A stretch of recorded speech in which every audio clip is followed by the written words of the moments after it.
नमस्कार और सप्रेम जय भीम साथियों। मैं Shyam Shirsat social engineer network में मैं आप सभी का हार्दिक स्वागत करता हूं। हम इस नेटवर्क के जरिए डॉक्टर बाबा साहब अम्बेडकर ने बहिष्कृत भारत और मूक नायक जैसे समाचार पत्रों में लिखे हुए मराठी लोगों का हिंदी में अनुवाद करके पढ़ रहे हैं और साथ ही इसके आज के संदर्भ में चर्चा भी कर रहे हैं। तो अभी भी आज हम 90 वीडियो के दूसरे भाग का प्रक्षेपण करने जा रहे हैं। जैसे कि हमने 90 वीडियो के पहले भाग में बाबा साहब का एक आर्टिकल पढ़ा था कि जिसमें भैंसा दूध देगा क्या। तो इस आर्टिकल में अंग्रेज सरकार ने जब सभी लोगों के लिए फ्री और कंपलसरी प्राइमरी एजुकेशन लाने की कोशिश की और इसे इम्प्लीमेंट करने में फिर किस तरह वरिष्ठ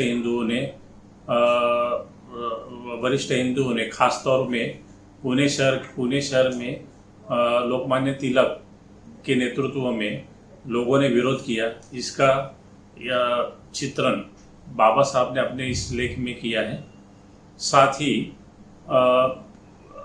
इस लेख में बाबा साहब जो महिलाओं की शिक्षा के खिलाफ ये वरिष्ठ हिंदुओं का जो रवैया था उसके बारे में चर्चा करते हैं और लेख के अंत में जो लड़का और लड़की में जो सौतेला व्यवहार करने वाली ये जो बुढ़िया समाज व्यवस्था यानी पुरानी समाज व्यवस्था है, तो इसे फांसी में देने में यानी इसको नष्ट करने की अपील बाबा साहब करते हैं।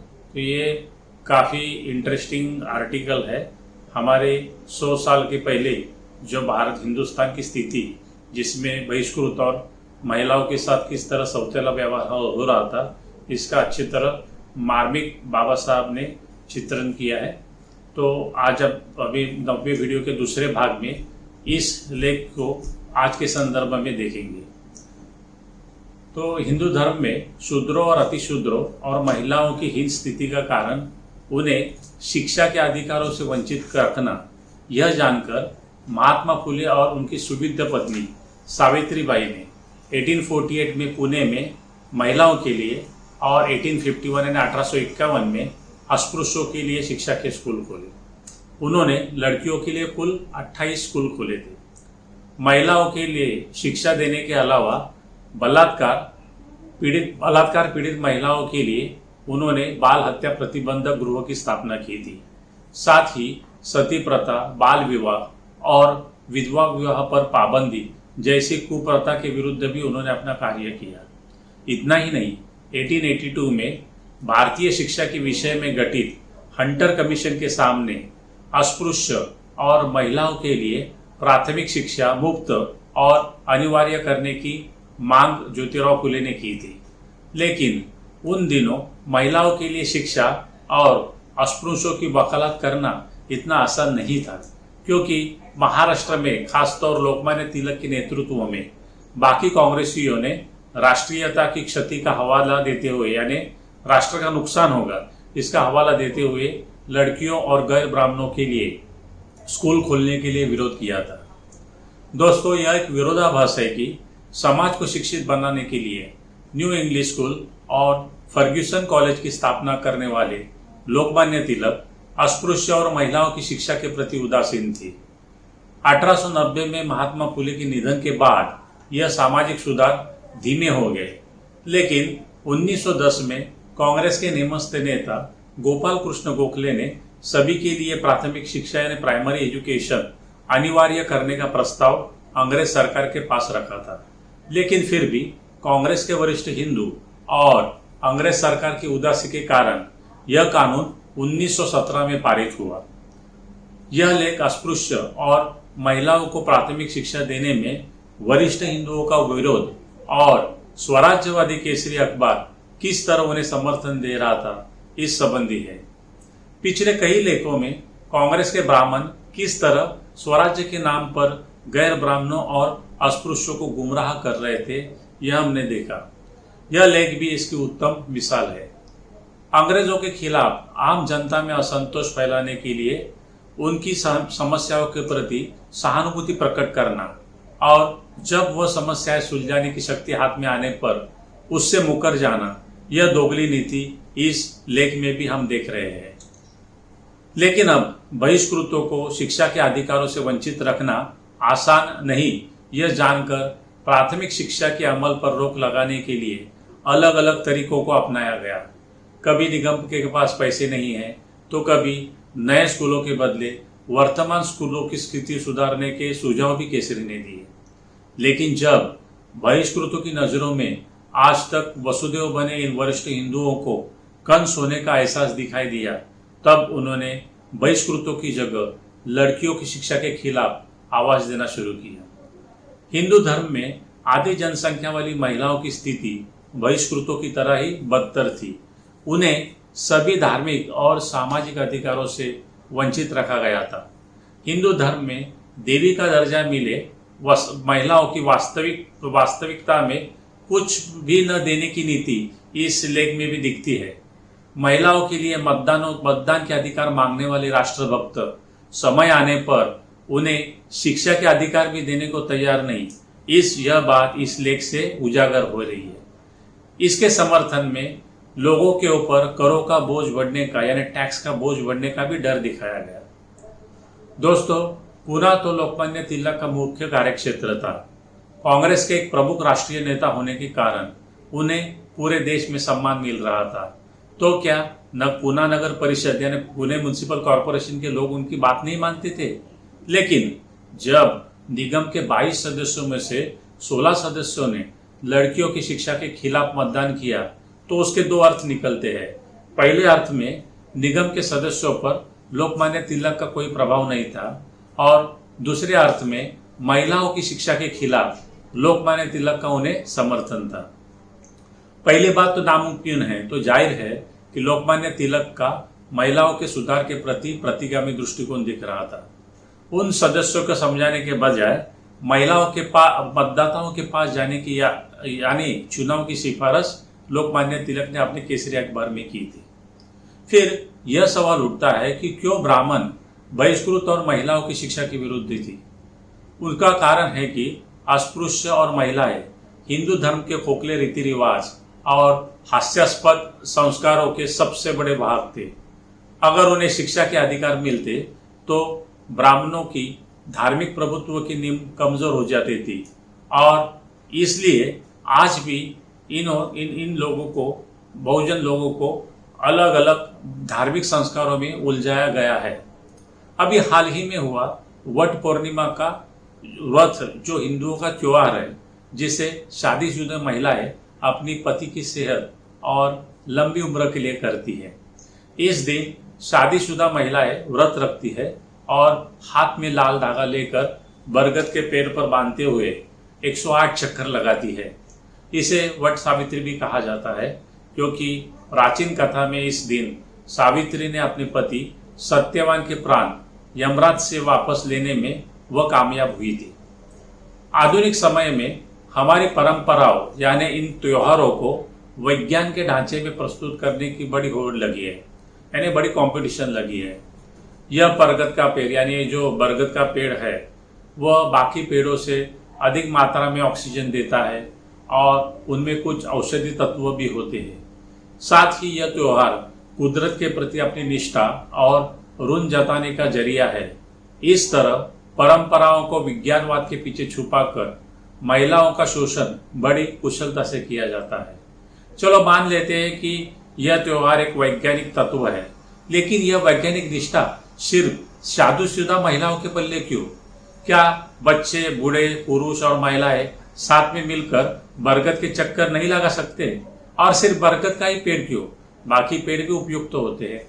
दोस्तों, यह एक उदाहरण है। इस तरह के महिलाओं को पुरुषों से दय्यम दर्जा देने वाले कई रीति रिवाज, त्योहार, परंपराएं सभी धर्मों में पाए जाते हैं। लेकिन एक भी इस तरह का त्योहार या परंपरा नहीं कि जिसमें पत्नी की लंबी उम्र और स्वास्थ्य के लिए पतिदेव को कोई तकलीफ उठानी पड़े। क्या पत्नी की जान की कोई कीमत नहीं? आजकल की पढ़ी लिखी नौकरी करने वाली महिलाएं भी इस अंधश्रद्धा की शिकार है। शहरों में बरगद का पेड़ ना मिले तो टहनी सही या पत्तों से भी वो काम चला लेती है। इसलिए इस लेख में बाबा साहब वरिष्ठ हिंदुओं के धर्म के आचार विचार, खोखले रीति रिवाज और हास्यास्पद नादान संस्कारों को अपनी जान से भी बढ़कर पोषण करने वाली उनकी अंधश्रद्धा महिलाओं के लिए आवाज उठाते हैं। यही नहीं, आजादी के बाद भी सत्ता हाथ आने के बाद यूनिफॉर्म सिविल कोड से लेकर हिंदू कोड लाने में भी उन्होंने पुरजोर ताकत लगाई थी ताकि महिलाओं को समाज में बराबरी का हक मिले। उन्हें पति और पिता की संपत्ति में भाइयों के साथ बराबरी का हक मिले। आज पति की संपत्ति में बराबरी का हक मिलने से वह पति और ससुराल की गुलामी से मुक्त होकर अपना जीवन स्वाभिमान से जी रही है। फिर आज 2020 में क्या सच्चाई है? आज भी महिलाओं को इस धार्मिक गुलामी से क्या मिलता है? तो सिर्फ बर्बर सामूहिक बलात्कार, भ्रूण हत्या, ऑनर किलिंग, अपहरण, दहेज के लिए खत्म करना, पति अथवा ससुराल द्वारा पीट जाना। भारत ही नहीं बल्कि किसी भी देश में धर्म का कानून लागू होने पर पहली पाबंदी महिलाओं पर आती है। अनेक मुसलमान देशों में शरीयत के कानून लागू होने से महिलाओं का बुरखे के बगैर घर से बाहर निकलना बंद हो जाता है। उनकी पढ़ाई लिखाई, नौकरी धंधा बंद हो जाता है। ईसाई देशों में भी यही हाल है। आज हमने देखा कि किस तरह धर्मगुरुओं द्वारा महिला नन अत्याचार की शिकार हुई है। हिंदू धर्म में भी आज भी महिलाओं को विशिष्ट उम्र में, यानी उनका जो 10 साल से 60 साल की उम्र में मंदिरों में प्रवेश करने की अनुमति नहीं है। यूरोप, अमेरिका जैसे सुधार वाले लोकतांत्रिक देशों में भी महिलाओं को मतदान के अधिकार पाने के लिए 300 साल तक झगड़ना पड़ा। वही भारत के जैसे लोकतंत्र में पिछड़े देश में संविधान से एक ही समय में सभी को समान अधिकार मिले हैं। किसी भी धर्म या देश के इतिहास के अध्ययन से हमें यही पता चलता है कि धार्मिक रीति रिवाज या परंपरा सभी भेदों के कारण है। समाज में जाति भेद, ऊंच नीच या पितृसत्ता यानी मेल शोवनिज्म की मानसिकता धर्म से ही निर्माण होती है। किसी भी धर्म की मुख्य उत्पत्ति भगवान और मनुष्य के संबंध में शुरू होती है। यानी हम किसी भी धर्म का जब अभ्यास करेंगे तो कोई भी धर्म मनुष्य और भगवान के संबंध की बातें करता है। दोनों के बीच जो मध्यस्थ होता है उसे हम पुत्र, प्रेषित, भगवान का अंश या भगवान ही माना जाता है। उनके द्वारा लोगों के लिए धर्म ग्रंथों का निर्माण किया जाता है। तो इन सभी प्रेषितों ने उनके समय में लोगों को अच्छे आचरण, सभी प्राणी जगतों के साथ प्रेम से रहने की सलाह दी है। लेकिन आज अगर हम देखेंगे तो सभी धर्मों के सिद्धांत, जो मूल सिद्धांत है, अच्छे होने के बावजूद भी आज इन धर्मों में एक अजीब विसंगति नजर आ रही है। हर धर्म के सिद्धांत और प्रत्यक्ष व्यवहार में फर्क दिखाई दे रहा है।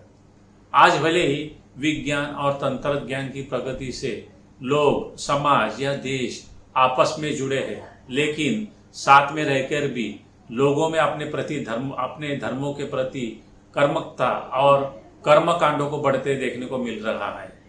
तो सभी धर्म अच्छे होने के बावजूद भी लोगों में इस तरह का धर्मांधता का जहर क्यों फैल रहा है?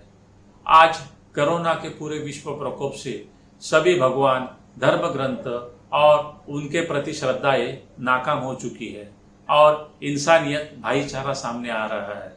तो यही मौका है दोस्तों कि हम हमारे धर्मों को वापस टटोलने का और अगर हम इन धर्मों के तरफ देखते हैं तो हमें कुछ कारण नजर आ रहे हैं और यह जो हमारा जो परीक्षण है, जरूरी नहीं कि इससे सभी सहमत हो। तो कुछ ऐसे कारण दिख रहे थे। उसमें पहला कारण है कि आज विज्ञान और तंत्र विज्ञान की प्रगति से हमारे विश्व के रहस्यों को समझने में हम काफी हद तक कामयाब हुए हैं। इस संशोधन से ईश्वर के अस्तित्व पर प्रश्न चिन्ह लगाए जा रहे हैं, लेकिन फिर भी धार्मिकता और श्रद्धा की जबरदस्ती से ईश्वर को मानने से सभी धर्मों में कर्म कांडों और पुरोहितवाद को बढ़ावा मिल रहा है।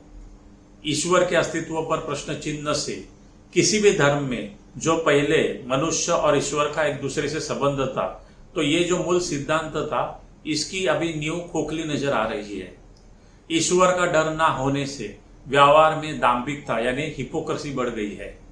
एक ही धर्म के यानी कुछ किसी भी आप धर्म के मुस्लिम या ईसाई देश लीजिए तो वो आपस में लड़ते नजर आ रहे हैं।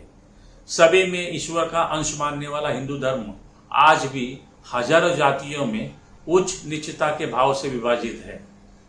बम के धमाके से मरने वाली आम जनता और मारने वाला आतंकी एक ही धर्म के होने से भगवान या अल्लाह किसके पक्ष में है?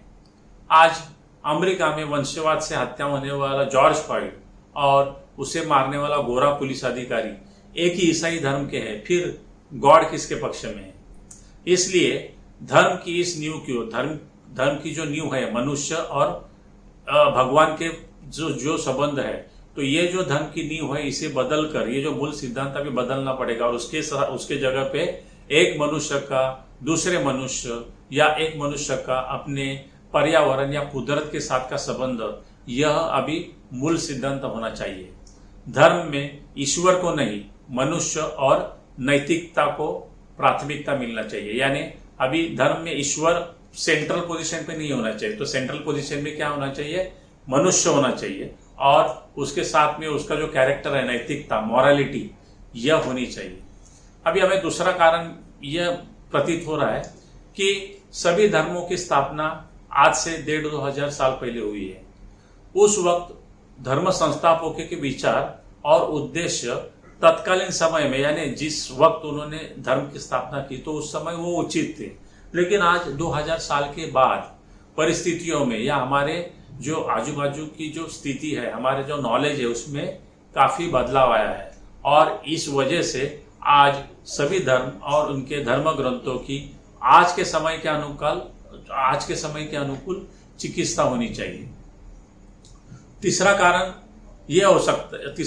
यह है कि आज किसी भी धर्म को अपनाना विचारों से नहीं बल्कि जन्म से प्राप्त होता है। यानी आप अगर मुस्लिम घर में पैदा हुए हैं तो आप मुस्लिम कहलाएंगे, भले ही वह जो उस धर्म में पैदा हुआ या उस घर में पैदा हुआ उसे वह धर्म समझे या न समझे, और यही अवस्था आज सभी धर्मों में है। इसलिए धर्म के जो मूल सिद्धांत है वह व्यवहार में न उतरकर केवल विशिष्ट कारणों जैसे हम शादी या मृत्यु के समय कर्मकांड जो करते हैं वहां तक सीमित है। यानी अभी जो धर्म हमें मिला है वो धर्म हमें हमारे नॉलेज या उनके सिद्धांतों को समझने से हमने नहीं अपनाया, तो बल्कि वो जो धर्म हमारा जो अपनाते हैं वो जन्म के कारण, यानी जन्म से हम वो धर्म के हो जाते हैं। तो इसलिए फिर वो धर्म सिर्फ शादी मृत्यु या और दूसरे घर में बर्थडे या उसके कर्म कांडों तक ही सीमित रहता है। फिर धर्म नहीं रहता है, सिर्फ एक रहन सहन पहनावा या बाहरी दिखावा या कर्म कांडों तक सीमित रहता है। अभी समझो उदाहरण देखेंगे तो अगर कोई व्यक्ति चेहरे पर दाढ़ी लगाएगा, माथे पर एक टीका होगा और सर पर टोपी होगी तो वो हिंदू कहलाएगा। लेकिन अगर चेहरे पे दाढ़ी होगी और उसको अगर मूंछ नहीं होगी और सर पे गोल टोपी होगी, सफेद गोल टोपी, तो उसे हम मुसलमान कहेंगे। और कई जगह एक ऐसा साफ सुथरा चेहरे वाला सूट पहनने वाला और गले में एक क्रॉस पहनने से वो आदमी ईसाई बन जाता है। तो इससे क्या पता चलता है कि धर्म सिर्फ बाहरी दिखावे से पहचाना जाता है। तो और इस जो धर्म का भी जो नकलीपन है, ये नकलीपन पीके और ओ माय गॉड जैसी हिंदी सिनेमा में अच्छी तरह दिखा है। जैसे हमने पीके पिक्चर में देखा है कि वो 4 लोगों को लेके आते हैं और 4 लोगों को वो अलग अलग धर्म के होते हैं और फिर बाहर के पहनावे से वो दूसरे धर्म के निकलते हैं। तो इसलिए तो फिर साथियों, क्या ऐसा है कि धर्म की इंसान के जीवन में कोई आवश्यकता नहीं है? तो जरूर है। बाबा साहब भी धर्म की आवश्यकता महसूस करते हैं। तो उनके अनुसार किसी भी मनुष्य और बाकी प्राणियों के मन में जो फर्क है वो सिर्फ मन का है, यानी कॉन्शियसनेस का होता है। तो अगर हमारा जो मन है वो मन को सुसंस्कृत यानी अच्छी बुरे की पहचान करने का काम धर्म करता है। समझो अभी उदाहरण के तौर पर कि आपके हाथ में तलवार है और यह तलवार का उपयोग 2 चीजों के लिए हो सकता है कि एक तो आप ये तलवार से लोगों को मारते हो या लोगों की रक्षा करते हो। तो इस तलवार से आप लोगों को मारोगे या लोगों की रक्षा करोगे, यह धर्म सिखाता है। और यही फर्क आम आदमी और आतंकवादी में होता है। इसलिए भगवान बुद्ध भी इस मन के संस्कारों को धर्म नहीं बल्कि धम्म कहते हैं। धर्म का मतलब क्या है? कर्तव्यता से, कि जैसे पहले हम राजधर्म कहते हैं, मनुष्य धर्म कहते हैं, तो इसका धर्म का सही मतलब क्या है कि कर्तव्य, ड्यूटी से है। लेकिन धम्म का मतलब है कि भगवान बुद्ध ने कहा कि उसका मन के संस्कार। अगर समझो, दूसरा एक एग्जाम्पल लेते हैं कि अगर हम देश की सुरक्षा के लिए सैनिकों के हाथों में हथियार देते हैं और दूसरे केस में आतंकियों के हाथों में भी हथियार मिलते हैं, उनका भी कोई विशेष उद्देश्य होता है, तो फिर दोनों का एक ही धर्म होता है, सामने वाले शत्रुओं पर हमला। फिर सैनिक और आतंकियों में क्या फर्क होगा? कुछ फर्क नहीं होना चाहिए, क्योंकि दोनों भी सामने वाले शत्रुओं पर हमला करते हैं। लेकिन वह धम्म यानी मन की सुसंस्कृतता ही है कि इससे हमें आतंकवादी नहीं, सैनिक बनने की प्रेरणा देती है। तो इसलिए अभी धर्म को, इन धर्मों को जो आपस में झगड़ रहे हैं, इनके झगड़ों को मिटाने के लिए हमें बच्चों को स्कूल के दिनों में ही सभी धर्मों के तत्व ज्ञान की जानकारी देनी होगी।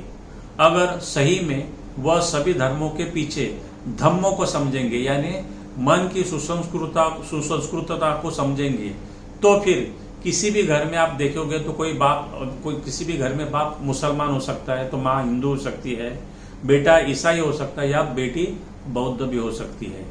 किसी भी धर्म को अपनाने के जरिया जन्म नहीं होना चाहिए, यानी आप किसी घर में जन्मे हो तो वो धर्म मिलने की आपका जरिया नहीं होना चाहिए, बल्कि उन सिद्धांतों को, किसी भी धर्म के सिद्धांतों को समझना और उन पर अमल करने से आप धार्मिक हो सकते हैं। तो फिर सभी मनुष्य धर्म के आधारों पर नहीं बल्कि अपनी प्रेरणा स्रोतों के आधार पर एक होंगे, यानी किसी दो मनुष्यों को एक होने के लिए धर्म की आवश्यकता नहीं पड़ेगी, तो अपने अंदर में जो प्रेरणा स्रोत यानी इंस्पिरेशन है, उससे वो एक होंगे। कभी वो इंस्पिरेशन रानडे, आगरकर, फूले, शाहू आम्बेडकर, सावित्रीबाई, भगत सिंह जैसे समाज सुधारक भी हो सकते हैं, तो कभी कोई इंस्पिरेशन सम्राट अशोक, अकबर, महाराणा प्रताप या शिवाजी जैसे राजा भी हो सकते हैं, या कभी कोई inspiration Mahatma Gandhi, Pandit Nehru, Abraham Lincoln, Winston Churchill जैसे राजनीतिज्ञ भी हो सकते हैं, या आइंस्टाइन, न्यूटन जैसे वैज्ञानिक भी हो सकते हैं। अभी हम उदाहरण के तौर पर 1 जून 1848 यानी 1848 में महात्मा फुले और सावित्रीबाई ने लड़कियों के लिए स्कूल का निर्माण किया था। यह भारत की महिलाओं के लिए बड़ी क्रांतिकारी घटना साबित हुई। अभी उस वक्त उनके महात्मा फुले के एक सहकारी थे डॉक्टर विश्राम रामजी घोले। वो उस समय पुणे के प्रसिद्ध सर्जन थे। उन्होंने अपनी 6 साल की बेटी, जिसे वो प्यार से बाहुली यानी गुड़िया कहती थी, उनका असली नाम काशीबाई था, तो उन्होंने अपनी बेटी को, ये गुड़िया को स्कूल में भेजने के लिए स्कूल में पढ़ने के लिए भर्ती किया। अभी उन्होंने जब अपनी बेटी को स्कूल में भर्ती किया, तब बाहर के सनातनियों ने घर की महिलाओं को भड़काया, उकसाया, और फिर भी डॉक्टर घोले ने अपनी लड़की को स्कूल में भेजना जारी रखा। तब घर की महिलाओं ने कांच के टुकड़ों को लड्डू में मिलाकर उस नन्ही बाहुली को खिलाने से उस लड़की ने, छोटी सी लड़की ने, प्यारी लड़की ने दम तोड़ दिया।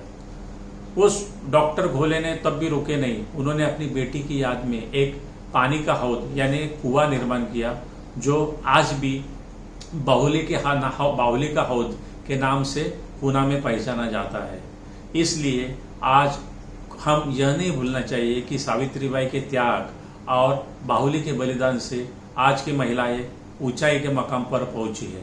तो अगर आज की भारत की महिलाएं इस बात को समझती है और सभी जाति धर्मों से परे हर साल 1 जून को उन्हें अभिवादन करने के लिए पुणे में इकट्ठी होगी, तो क्या मजाल होगी उन पर होने वाले अत्याचारों की।